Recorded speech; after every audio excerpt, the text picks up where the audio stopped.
Students இப்போ நம்ம document ஸ்கேனரில் scan பண்ண டாக்குமெண்ட்டை எப்படி நம்ம கூகுள் டிரைவில் ஸ்டோர் பண்ணுறது, நெக்ஸ்ட்டு ஸ்டோர் பண்ண டாக்குமெண்ட் எப்படி நம்ம அப்லோட் பண்ணுறதுன்னு சொல்லிட்டு தான் இந்த வீடியோ பார்க்க போகிறோம். ஸ்க்ரீனை பாருங்கள். ஃபஸ்ட்டு டாக்குமெண்ட் ஸ்கேனருக்கு போகிறேன். அதில் ஆல்ரெடி நான் ஸ்கேன் பண்ண டாக்குமெண்ட் இருக்குது. ஸோ அதில் 3 டாட் இது இருக்குது பாருங்கள். இந்த 3 டாட்டை கிளிக் பண்ணுங்கள். இந்த மாதிரி ஆப்ஷன்ஸ் வரும். அதில் ஷேருங்கிற ஆப்ஷன் கொடுங்க. கொடுத்தா இந்த மாதிரி வரும். அதில் ஃபைல் நேமை சேஞ்ச் பண்ணுங்கள். ஃபைல் நேம் உங்களுக்கான ஃபைல் நேம் வந்து பார்த்திங்கன்னா CA1 ஐஃபண்ட் உங்களோட ரிஜிஸ்டர் நம்பர் ஐஃபண்ட் உங்களோட சப்ஜெக்ட் கோடு ஓகேங்களா கொடுத்து ஓகேன்னு கொடுத்தாச்சு. இந்த இடத்துல பிடிஎஃப்னு கரெக்டாக இருக்கான்னு ஒரு வாட்டி செக் பண்ணிக்கோங்க. செக் பண்ண பிறகு ஷேர்னு கொடுங்க. எந்த இடத்துல ஷேர் பண்ண ஆப்ஷன் கேட்கும். அதில் சேவ் டு ட்ரைவ்னு இருக்குது பாருங்கள். சேவ் டு ட்ரைவ்னு கொடுங்க. கொடுத்ததுக்கப்புறம் இந்த மாதிரி வரும். இதில் நான் சேவ் பண்ண ட்ரைவ் வந்து பார்த்திங்கன்னா இப்போது tishoma@gmail.com அந்த ட்ரைவில் தான் இப்போ நான் சேவ் பண்ண போகிறேன். அதில் ஒரு ஃபோல்டர் ஒன்று க்ரியேட் பண்ண போகிறேன்.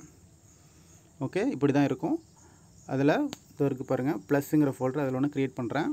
அதில் CA1 அப்படின்னு சொல்லிட்டு ஒரு ஃபோல்டர் க்ரியேட் பண்ணுறேன். இந்த மாதிரி வரும் எம்டியாக. வந்ததுக்கப்புறம் இந்த இடத்துல செலக்ட்னு கொடுங்க. கொடுத்த பிறகு இந்த இடத்துல சேவ்னு கொடுங்க.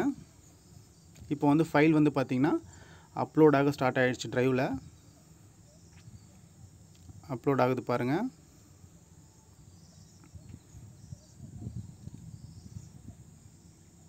அப்லோட் ஆன பிறகு என்ன ஒன்றா பேக் போயிடுங்க. நீங்கள் பேக் போயிட்டு க்ரோம் அதில் போயிட்டு அந்த லிங்க்கை கிளிக் பண்ணிங்கன்னா இந்த மாதிரி வரும். இதில் ஆன்சர் ஸ்கிரிப்ட் இந்த இடத்துல ஆட் ஃபைல் போயிட்டு மை ட்ரைவ்னு கொடுங்க. மை ட்ரைவ்னு கொடுத்ததுக்கப்புறம் இந்த மாதிரி வரும்.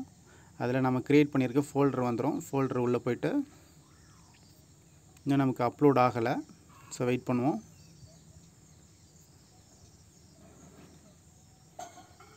நான் ஆல்ரெடி அப்லோட் பண்ணியிருக்கேன். எதில் அப்லோட் பண்ணியிருக்கேன்னா க்யூவில் அப்லோட் பண்ணியிருக்கேன். அதை கிளிக் பண்ணிங்கன்னா அந்த டாக்குமெண்ட் வரும். ஸோ எனக்கு வந்து இங்கே நெட்வொர்க் இல்லாதனால இன்னும் எனக்கு அப்லோட் ஆகலை. நீங்கள் அந்த சிஏவை கிளிக் பண்ணிங்கன்னா அந்த டாக்குமெண்ட் வரும். அந்த கண்டினியூ கொடுத்துட்டு செலக்ட்னு கொடுத்திங்கன்னா அப்லோட் ஆகிடும். Okay, thank you.